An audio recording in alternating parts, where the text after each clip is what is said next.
right, everyone, welcome to the Confidential Bulletin podcast. We have someone here who needs no introduction, Mr. Guy Fieri. Guy, welcome. Thank you, my friend. When we were just doing the on-the-fly questions, you brought up something, so we're going to continue. For those of you who listen to the on-the-fly questions and are now listening to the main Confidential Bulletin podcast, we were talking about, this was pre-Guy Fieri, before Guy Fieri was the sort of worldwide star. Guy, we've known each other a long time, and I think the number one question people ask me, when they go, "Oh, you know Guy Fieri?" I go, "Yeah." Is he really like that? And when you mentioned, what does that mean? Is he really? I just think, people go, "Is that really his? Is he like that when the camera turns off?" And I'm like, "You have no idea. He's been like that since forever, right? Before, like you said, you didn't have any desire, you didn't dream about having a TV show and being a world famous star. And you were like that when you were running the Restaurant Association of the Redwood Empire, RARE, right? Rare. Yep. That's when I first met you. You were as charismatic and as dynamic and engaging back then, which is why you sort of you've always been committed to community. I mean, you kind of created this restaurant group, and then you turned it over to us and as an organization. And I think, after you sort of turned it over, the organization lost its steam, and it had a lot to do with just there's the sheer force of personality you had and your passion for the industry and keeping everybody engaged. And I think a couple months later, we had those lobby days. I didn't know you that well. I saw you in one meeting, and then you're back. And we have these lobby days, and we would bring in 200 restaurateurs to meet with lawmakers, talk about issues, and they're all wearing their finest suits and clothes to be presentable to the lawmakers. And in you walk in the crowd, the sea of restaurant operators who are dressed to the nines, and you're wearing a bowling shirt, you're tatted up, big giant jewelry, spiked hair, and shorts down to about your knees. And I went to our lobbyists and I said, "Who's he going to meet with?" "Oh, it's Guy Fieri, and he's with the folks from the Bay Area and the wine country. And so we're going to have him meet with, these lawmakers." And John Burton, right? John Burton, who was at the time the most feared, curmudgeonly president pro tem, and actually hated the California Restaurant Association for reasons we won't go into. But I was relatively new, and I inherited sort of this hate from the most powerful legislator in the Capitol building, and we're sending this dude with spiked hair to go meet with the president pro tem, who already doesn't like us. And I remember telling someone, "All right, go with the group with Guy Fieri and make sure that nothing is said. I just need to know everything that happens in that meeting with the president pro tem." And at the end of the day, I go back and I asked our lobbyists, "What happened? Please, what happened?" And they said, "John Burton basically fell in love with this dude and told us specifically, do not ever come back to my office unless Guy is in the meeting." And that was sort of the beginning of me learning about you as a human being, and the impact you have on people. And this is before you were famous, Guy. And I want to talk about the first time that you recall where you were just moved to do something for people. I think everybody in our industry would agree that you are a true philanthropist, and not just for our workforce, but for so many. And I would go one step beyond and say, philanthropist / humanitarian, based on all the work that you've done. Do you recall the first time you were moved to just say, "I need to do something to help these people"? When was it, and who were the people? There's you touched on a lot of pieces there. And yes, you did throw me to the wolves, to the lion with John Burton, and it did work out good. Being raised the way I was raised, I don't see anybody differently. Everybody, to me, if you understand the term namaste, the power in me sees the power in you. If you treat everybody with respect, that they are the leader of their universe, And you really look at people that way, and you really accept that acknowledge them, recognize their energy and their power. It's very hippie, trust me, but it has served me really well, because be it an incredible TV chef, be it a bank president, be it a dishwasher, they're all the center of their own universe. And as long as you see people that way. So probably what worked for me and Senator Burton was, you're Senator Burton. This is an honor, and thank you very much for letting me come in your office and talk to you, as opposed to me coming in and saying, hey, you're a public servant and you work for me, and I'm here to tell you what you're not doing right in my industry. And that was never that's just not my approach. So I was the president of RARE, Restaurant Association of Redwood Empire, for about 5 years. And we were a good little organization. And I never really understood what the organization was about, except for the camaraderie of the industry and for all of us taking care of each other. And that was going on in basically Northern California.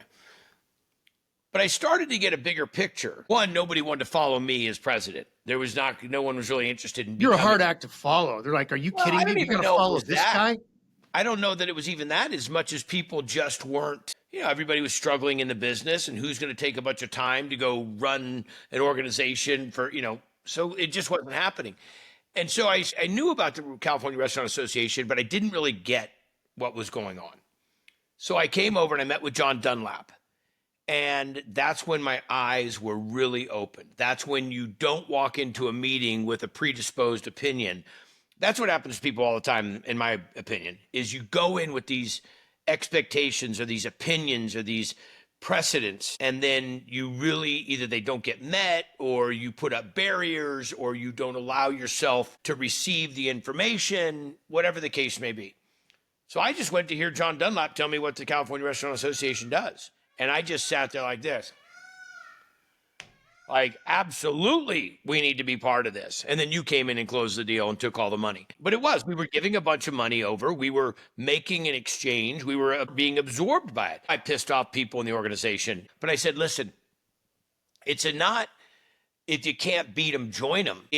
They're doing a way better job at this. All of the folks in our organization need the power of the CRA. And this is what they're fighting for us on such a higher level than we're even possibly understanding.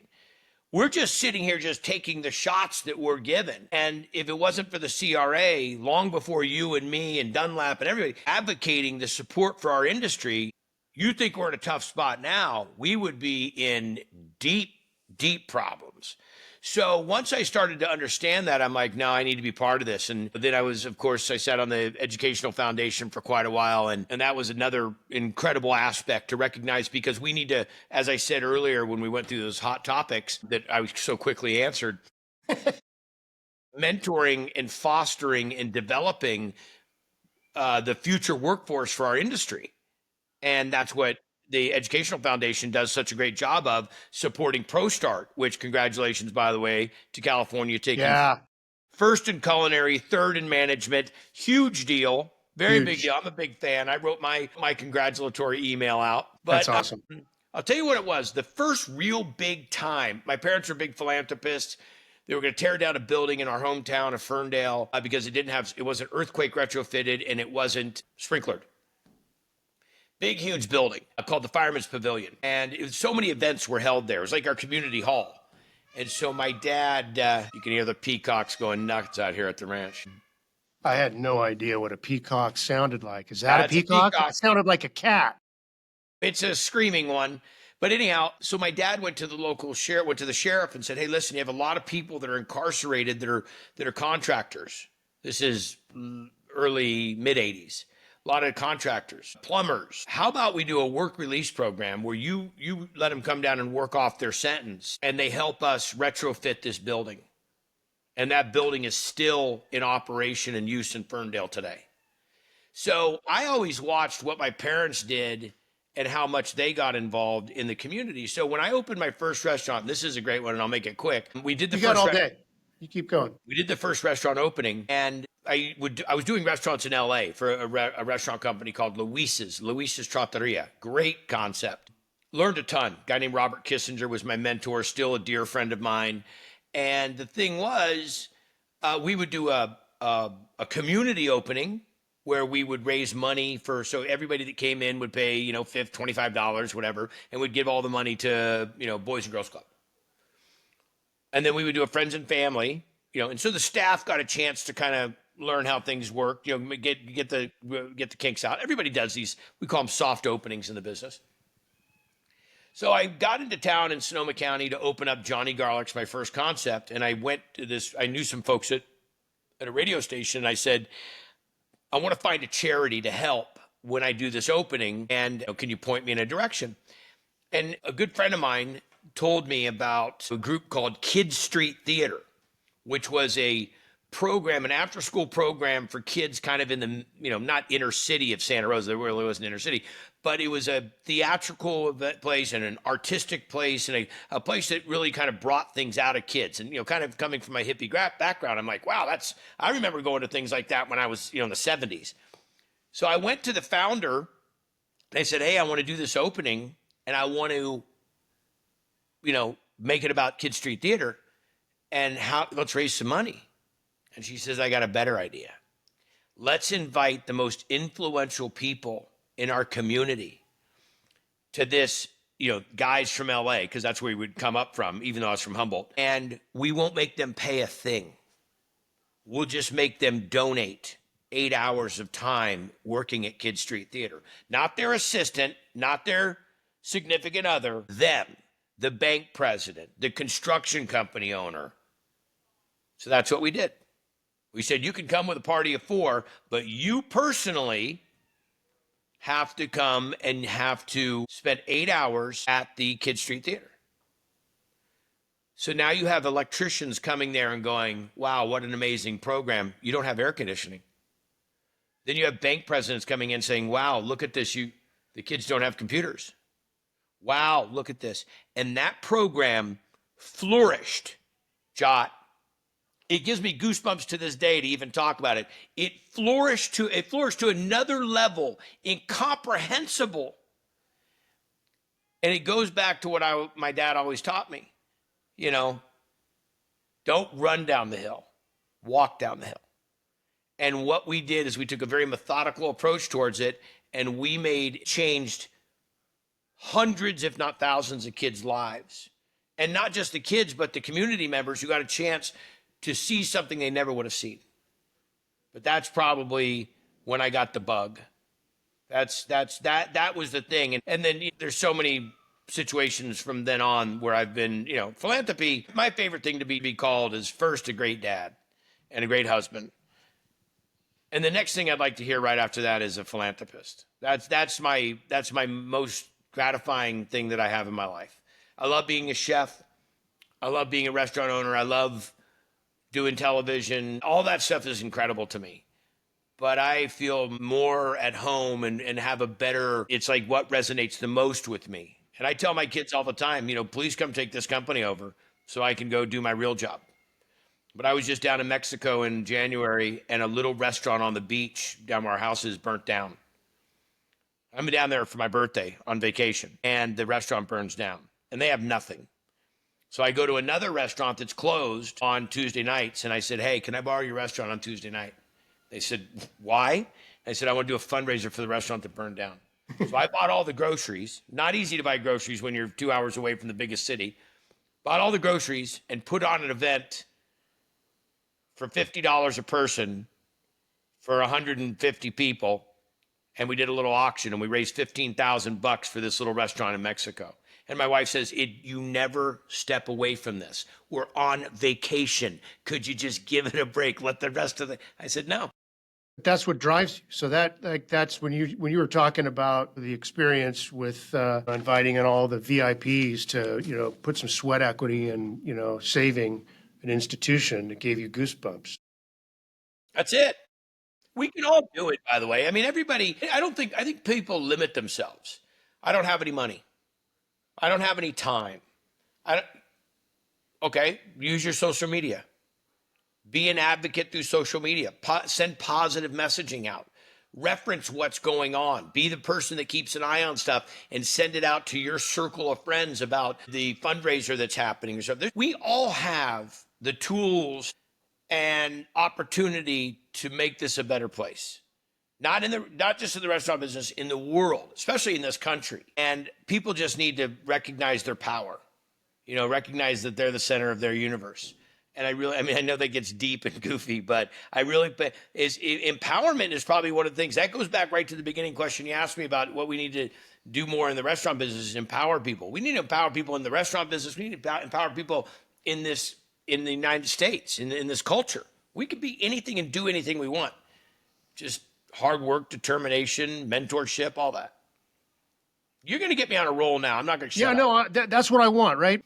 I was talking to my wife, Nikki, the other day about you and, all of the good deeds and philanthropic work you do. And I said, I remember I can't remember if it was the campfire, Paradise Fire, and I guess maybe it was a 2018. This was before you have that massive truck, the big rescue trailer, right? The big rescue trailer. But you drove a truck with a trailer and a grill up into the fire to Santa Rosa. It was the Santa Rosa. It was the Tubbs fire that happened in Santa Rosa. The Tubbs fire. Yeah, the first major fire that we had, the one that burnt half Santa Rosa down. Okay, so that was 2017. Yeah, and there was no fanfare. There was no press releases put out. Nobody was like your people weren't, saying look at Guy, he's giving back. You just quietly did that, and a local newspaper happened to cover it, and that kind of, to me, seems to be the beginning of your humanitarian work in this case, because I guess the difference between a philanthropist and a humanitarian is that, philanthropist is giving to like a cause, and you do that too, so you're both. But it seems like, unfortunately, of late, a lot of the work you're doing is humanitarian work, where you're raising money or showing up on the scene and feeding the people in need. I'll tell you what that situation was, and it was really horrific. We had the fire. We didn't know how bad it was. We were evacuated out of our house. I went back to our house. Power was off. I hooked up a generator. Fire was somewhat out, brought my family back. I mean, this is like 3, 4 in the morning. My parents lived next door. And that morning, I had to fly out to go to Texas to do a charity event for Carnival Cruise Lines because I have a partnership with them. And I'd signed up to do this charity event for them at the Texas Fair. So I flew out. I didn't know anything. There was no communication because half of Santa Rosa was burnt down. And by the time I landed, my youngest son, Ryder, called me, and he was pretty upset. And he goes, "Dad, it's bad. Half the neighborhood, 3 blocks from our house, Coffee Park, gone. And it was just like, and I had so many friends that had houses over there. It was like, what? So I get on the phone with my dad, and he's like, "Yeah, it's really bad." And he goes, the county fairgrounds is full. The vets building is full. I mean, thousands of homes. I'm like, "Well, I'm coming home." And he goes, "What are you going to come home for?" I said, "All these people need to be fed. Who's feeding them?" And he goes, "Well, you can't go anywhere. The roads are all closed. The freeway's closed." I said, "Nah, bullshit." I said, I know a bunch of, CHP and so forth. I said, "I'm coming home." So I did my obligation that I had, and then I flew home that night. And on the way home, I'm calling all my guys. And I'm like, "Okay, go down to Rohnert Park, which was open. Get me all the pork butts you can. Fire up the big smoker in the back of my house. A big 500-gallon smoker on a trailer. Fire that thing up and get everybody on call because I'm going to land. We're going to cook overnight, and then we're going to drive down to the vets building. And we'll start feeding people." And everybody's like, "Wow, okay, right?" And we did it. And I knew so many people that were standing there in line to eat. And they were getting peanut butter and jelly sandwiches and cold hot dogs. There was no ability to feed thousands and thousands of people. We never saw this coming. No, a city doesn't burn down. And one clown did write an article, though, that said, "A big major fire happened and Guy Fieri is running a smoker." Well, jackass, if you could tell me any way to feed 5,000 people in a day, that, how are you going to saute? You're going to make them some shrimp scampi? No, smoking was the only thing I had, the only gigantic piece of arsenal. It was one negative article. But after that, you stand there and you watch people just smiling when they haven't smiled in probably 3 or 4 days because they just lost everything. And food gives us that comfort. That's where that term comfort food comes from. And after that, I'm just like, I got to do this. Because my foundation was originally called CWK, Cooking with Kids. Yeah. Thought that would be my whole mission, is to teach kids to cook.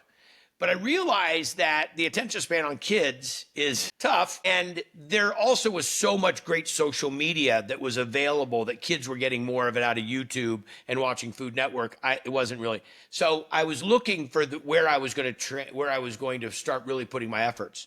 Well, that all goes a step further when Paradise happened. So Paradise Fire. So you would then trace back to October, I think it was October 2017 when the Tubbs fire happened.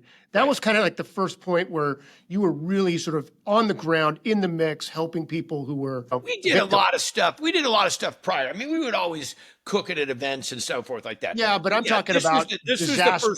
This was the first rescue mission. Yeah, okay. And I realized then that I had a talent that was maybe a little bit different than the other person. Is I know how to cook for thousands of people. You know, I've been catering and doing events and weddings and so forth for so many years that I know how to do. My mind thinks that way. And I had the arsenal of equipment, you know, from the restaurants. So when Paradise happened, I said, let's go to Paradise. So I flew home early and I was talking to my pilot. And we're calling people. He's radioing back to Santa Rosa, and they're calling people. I'm setting this up in the air as we're flying. We land, and my guys are already on the road to go up to Reading. And we don't know where to go. We don't have any contacts. We have nothing, but we're smoking on the road. So we get up there, and we call the Salvation Army, and we had a good relationship with them. The Salvation Army is an amazing group, and I don't want to get into how deep, but how incredible that organization is. And they knew so many people that were not connected to the big facilities that were feeding the thousands. They were small churches that had 150 people, and they were small groups and so forth. And they just knew they were kind of like the small intermediary for these people that needed food.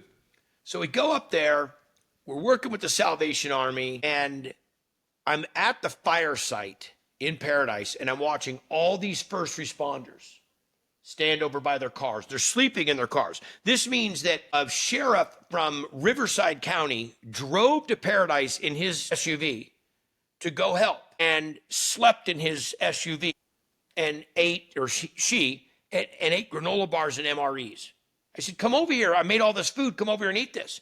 It's for the fire victims. I said, a lot of the Paradise fire victims are first responders. They're not eating either. Yeah, it just doesn't look right. And all the restaurants, people are coming, showing up with pizza and food, and the fire victims, granted, devastating, couldn't even imagine the feeling, but they were being really well taken care of. And I said to my crew, that's it. Load up the trailer tomorrow, and we go over there. We're going to go over the first responders. We're going to cook over there. And someone came over and said, you're missing all your media opportunity over there. I said, you really don't understand what we're doing then. I'm not here for any goddamn media. I'm here to be a member of the community and serve those who serve us. And you got people working 96-hour shifts. You got people that haven't been home for, how many days, been fighting fires for 40 days. I said, I'm just here to be a resource of support. And that was it. And that was the day it started. And I said, the first responders, the active military, and the veterans in this country need more support. And so our motto and it's the Guy Fieri Foundation. Trust me, I didn't want to call it that, but it's easier to get people to donate money when they know that it's going to the direct program. And we run with such a small, but we only have 2 employees in our whole foundation. Well, 3 now because we have the East Coast division. We have an East Coast trailer. So we have these $500,000 rescue trailers that we can feed 5,000 people a day with. So that's what we do. So when there's a disaster, we were down in LA, we fed 25,000 meals to first responders in Los Angeles. And the great thing is the way the trailer is set up, chefs can just walk onto the trailer and participate in making the food. And whatever food we have, that's what we do as chefs, is whatever food we have, we just figure out how to make it into a great dish. And also having the big smokers. And we had a huge benefactor come in a couple years ago and give us the money to build the East Coast trailer. So right after the hurricanes, we go around when we're not either doing disasters, then we go do philanthropic thank yous. So we were in Palm Beach, right outside of Palm Beach. And we went to the sheriff and we said, hey, listen, call everybody. First responders, active military, veterans, troopers, paramedics, firefighters.